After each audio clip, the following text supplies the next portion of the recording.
Hello stalkers! So before I even get into this rant, it's a rant. You've been warned. Seriously, you've been warned.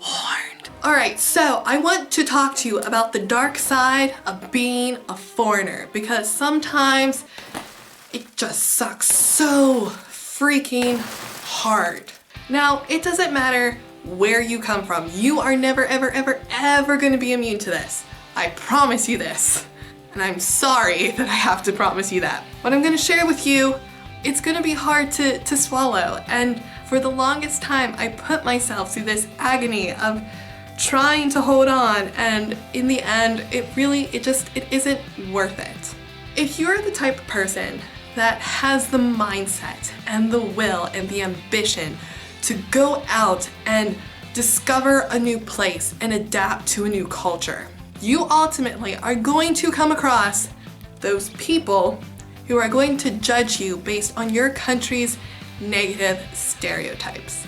And it's gonna suck so freaking hard.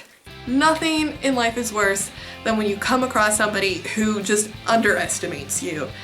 This is always going to exist. There will be nothing that you will ever be able to do in your lifetime to get rid of these negative stereotypes or these negative people.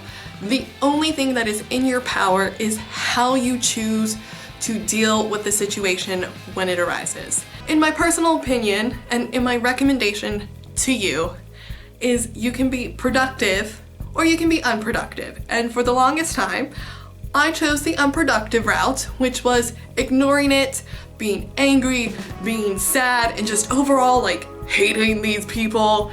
And that got old. Hatred is a fire that you have to stoke. And sometimes it's just easier to just let it die and get over it. I know, easier said than done. But I found being productive in my way of dealing with it filled me personally with so much pleasure that I have to recommend it to you. So if you arrive in that situation where, just for example, let's say you come from a country where stereotypically people are monolingual. And so anytime anybody meets you, you know, they pull out that joke of, oh yeah, you can't learn a language because you're an American and stupid. Prove them wrong. I love that. I love those moments where I can prove that I'm not a stereotype, that yeah, my country might have this image like in the media and in the minds of others, but it's not true.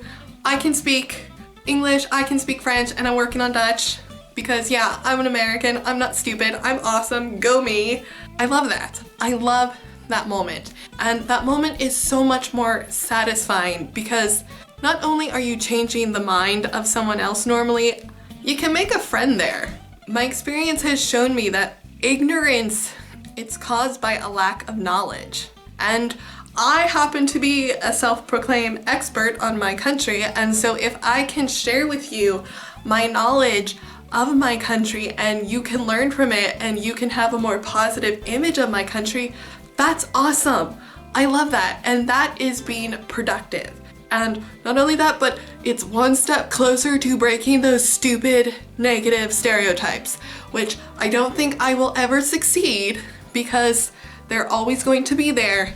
But hopefully, maybe someday, and like, you never know. Which brings me to the dark side of being a foreigner. And if you're confused right now, like, that wasn't the dark side, no, it really wasn't. The dark side is when you realize that all those people that you have dealt with over the years who have just made you feel less than human exist in your country and are doing the exact same thing to the people who chose to go to your country. I'm not going to lie, more likely than not, you're going to be biased on how awesome and great your country is. I know I think my country's awesome. I also recognize I'm biased. While I can forgive the ignorance of those around me, it's very difficult for me not to go mental when I see it in my own country. That's the dark side, because these people aren't always strangers. You know, these are people that you can be friends with. They are people that you can be related with.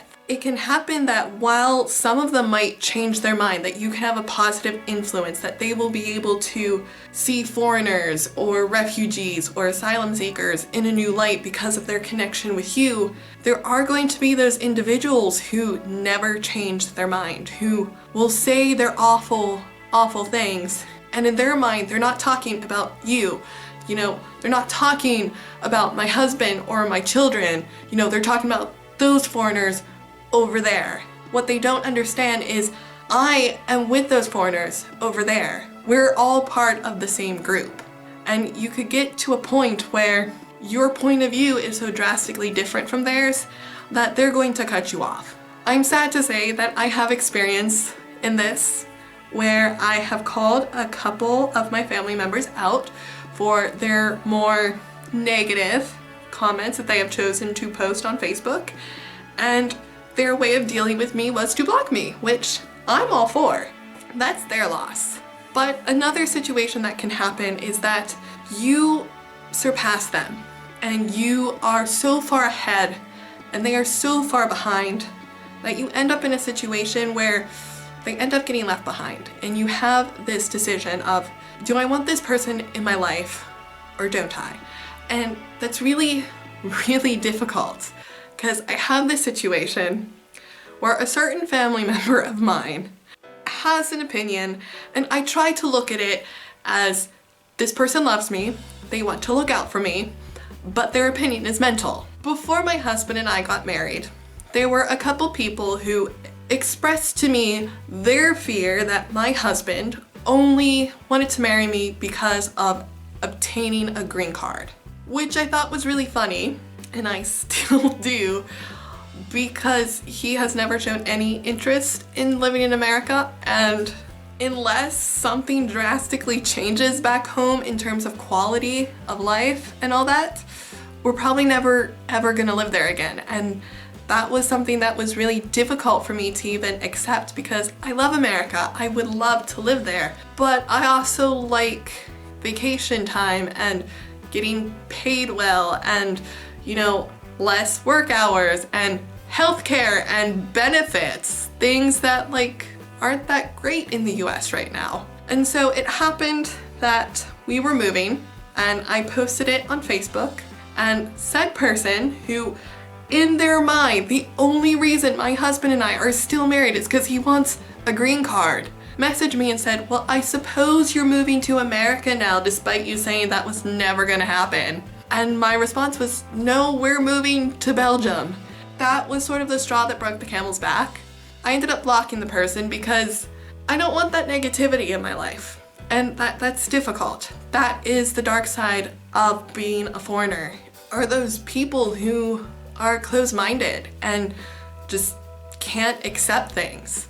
I'm fairly confident that my husband doesn't want a green card. We've been married for 7 years. We have 2 children, and if he wanted one, I think there are far easier ways to get one than like marrying an American but never living in the country, ensuring that you can't get one. But that's just my opinion. Perhaps there's something I don't know. Since I don't want to end this on a dark note, I do want to say that in your life as a foreigner, you are going to encounter those negative people, not just abroad, but also back home. And yes, it sucks, but for every one person that you meet who is negative and has some stupid thing to say, you're going to meet people who are just so positive and so welcoming and so amazing that those negative people, you're gonna forget, you're gonna get over it, and your life is going to be better for it. That's what I have for you today. That's my rant. Hope you enjoyed. Give a thumbs up if you liked it, and subscribe to stalk me, follow me on Twitter, check out my blog, and I will see you guys tomorrow. Tootsies, my apple scenes. Hey, Mom!